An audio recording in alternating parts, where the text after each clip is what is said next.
Sir, आगामी लोकसभा चुनाव में आपकी पार्टी AIMIM क्या बिहार में थर्ड फ्रंट बनाने जा रही है? देखिए, मौजूदा वक्त केंद्र में जो भाजपा की सरकार है, जो जन विरोधी सरकार है, इसको उखाड़ फेंकना देशवासियों की जिम्मेदारी है और जाहिर है इसमें अग्रणी भूमिका निभानी है राजनीतिक दलों को। देश में जो INDIA के नाम से गठबंधन बना है, हम लोग का विचार ये था कि ये गठबंधन और लार्जर होता और इसमें सारे लोगों को समाहित किया जाता। और बीजेपी को अगर सत्ता से हटाना चाह रहे हैं तो बीजेपी के तमाम तर जन विरोधी, देश विरोधी, संविधान विरोधी तमाम तर कार्यकलापों के खिलाफ अगर कोई सीना खोल कर बोलता है, बेबाकी से, बेखौफी से बोलता है, जिम्मेदारी के साथ बोलता है, तो उसका नाम बैरिस्टर असदुद्दीन अवैसी साहब है।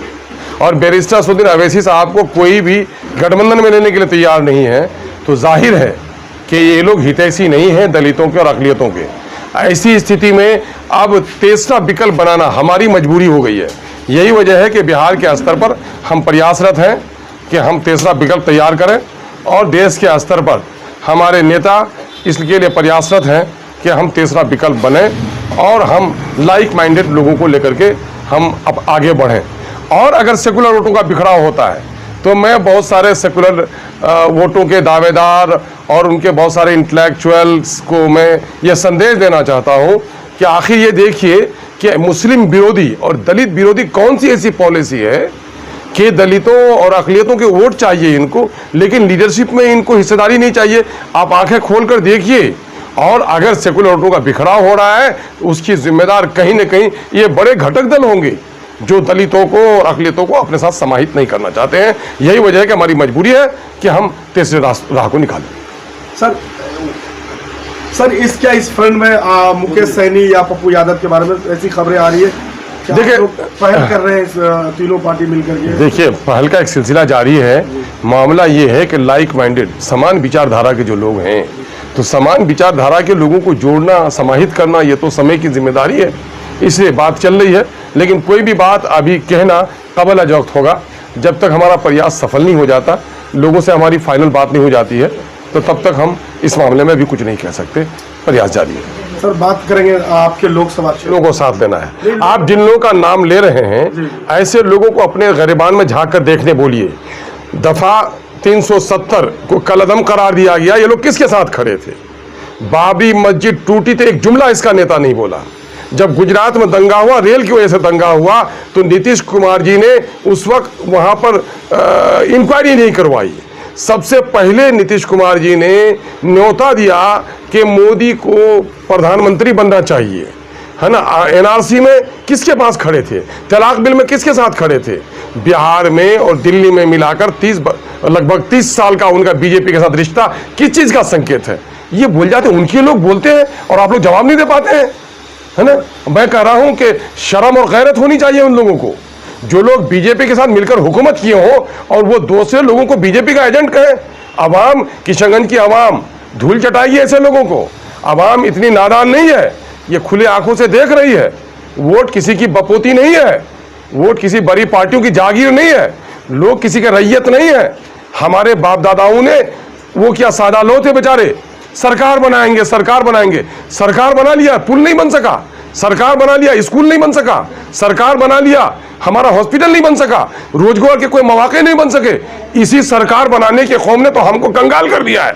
अब नौजवान, हमारे बाहर में रहने वाले नौजवान, विदेश में रहने वाले नौजवान, जब दुनिया को देखा कि वोट की शक्ति से तकदीर कैसे बदलती है, क्षेत्र में तरक्की कैसे होती है, और आज ये खुदाई फौज बाहर में जितने लोग हैं हमारे परदेसी नौजवान, उनका 99% आज MIM के साथ शाना बसाना खड़ा है। और आज यहाँ के लोगों ने मजबूती के साथ MIM को ताकत बख्शी है। इसलिए आप कौन क्या बोलता है उसकी फिक्रमंदी मत कीजिए। AMU वाले मसले पे, AMU का एक वीडियो कल हम लोगों ने चलाया आपका, तो जब आप लोगों ने संघर्ष किए तो उस वीडियो में आपने एक जुमला इस्तेमाल किया कि JDU और BJP को छोड़कर तमाम ही लोग इस मामले को लेकर लड़ रहे हैं। हाँ। लेकिन उनके तरफ से पलटवार किया गया सर आप पर। हाँ। तो उस वक्त MIM भी तो नहीं थी इस संघर्ष में। हाँ। लेकिन आप मौजूद थे, तो ऐसे लोगों को क्या? ये उन नादानों को ये पता नहीं है कि मैंने जब 2009 के अगस्त में चिलचिलाती धूप में बिरादर जनाब गुलाम साहिद साहब और कुछ नौजवान थे जो मिलकर हम लोगों ने तकरीबन 10,000 बच्चे और आवाम को सड़क पर उतारा था। ये कहाँ बिल में घुसे हुए थे? बल्कि हम लोग जमीन की लड़ाई लड़ रहे थे और सत्ता के दलाल लोग क्या करे, तो जमीन तो दे दिया नीतीश कुमार ने 3 टुकड़े में। मैंने कहा नानी मर रही है, जमीन किसकी है? किसी की बपोती तो नहीं है, किशनगंज के लोगों की जमीन है। तो जमीन नहीं देने की दलाली करने वाले लोग किस मुंह से बोल रहे हैं?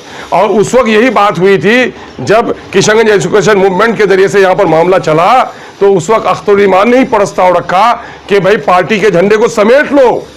और मौलाना असराउल्लाह कासमी साहब हमारे सीनियर हैं, हम उनको लीडर मानते हैं। लोगों ने मुझे मना भी किया कि आपने लड़ाई पहले से शुरू की है, 2009 में जब वो तहरीक चला रहे थे आप कोई नहीं आया था, आप थे, आप ऐसा मत कीजिए। मैंने कहा एक अगर यूनिवर्सिटी बन जाए तो 70 अख्तरुल ईमान कुर्बान हो जाएगा। और हमने किया, इन नादानों को पता नहीं है कि वो झंडा समेट कर ऑल पार्टी थी, उसमें MIM नहीं थी लेकिन अख्तरुल ईमान था।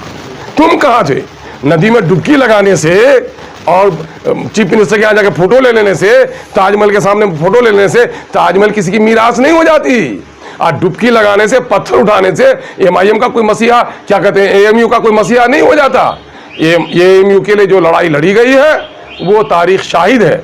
किशनगंज का जन जन कन कन, बल्कि किशनगंज नहीं, सीमांचल, बंगाल के एक बड़े हिस्से और बिहार के बड़े हिस्सों का, ये बताइए उस वक्त मैं राजद में जरूर था, लेकिन कौन लेके आए थे उस वक्त? चाहे तनवीर हसन साहब हमारे आए, चाहे उधर से विक्टर भाई आए, चाहे अब्दुल करीम साहब आए, किसके न्योता पर आए थे?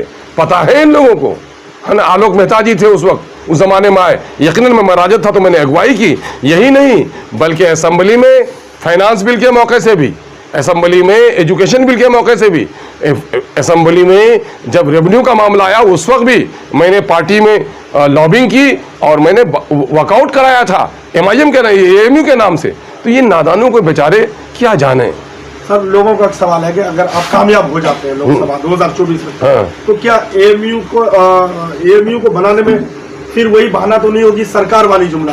क्या आप इसको लेकर के, इस मामले को लेकर कितना सफल हो सकेंगे? पहले ये बात बताइए कि AMU को फंड देना MLA और MP के अगले की भी वो है क्या?